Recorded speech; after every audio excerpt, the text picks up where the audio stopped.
पश्चिम महाराष्ट्रातली बातमी पाहूयात।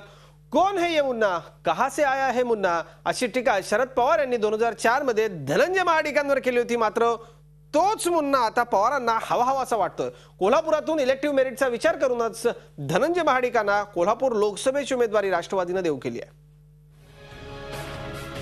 राजकारणात कोणी कायमचा शत्रूही नसतो आणि कोणी मित्रही नसतो अशी म्हण आहे।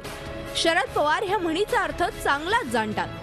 ज्या उमेदवाराला त्यांनी याआधी कडाडून विरोध केला त्यालाच यावेळी लोकसभेची उमेदवारी राष्ट्रवादी काँग्रेसने बहाल केली आहे। 2004 मध्ये धनंजय महाडिक यांनी राष्ट्रवादीच्या सदाशिवराव मंडलिक यांच्या विरोधात जोरदार आव्हान उभं केलं होतं। शिवसेनेकडून त्यावेळी त्यांनी निवडणूक लढवली।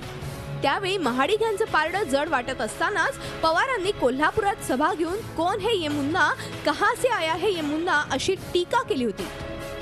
त्यानंतर 2009 मध्ये राष्ट्रवादीकडून धनंजय महाडिक यांना उमेदवारी जवळपास निश्चित होणार असं चित्र असताना आयत्या वेळी त्यांची उमेदवारी कापली गेली। त्यामुळे चिडलेल्या महाडिक यांच्या कार्यकर्त्यांनी कोल्हापूर आणि हातकणंगल्यातून राष्ट्रवादीच्या उमेदवारांना हरवण्यात मोठा वाटा उचलला। असं होऊ नये यावेळी राष्ट्रवादी काँग्रेसनं हमारा ही है ये मुन्ना असं म्हणत उमेदवारी दिली आहे। धनंजय महाडिक यांना उमेदवारी मिळण्यामागे इलेक्टिव्ह मेरिट हेच कारण आहे।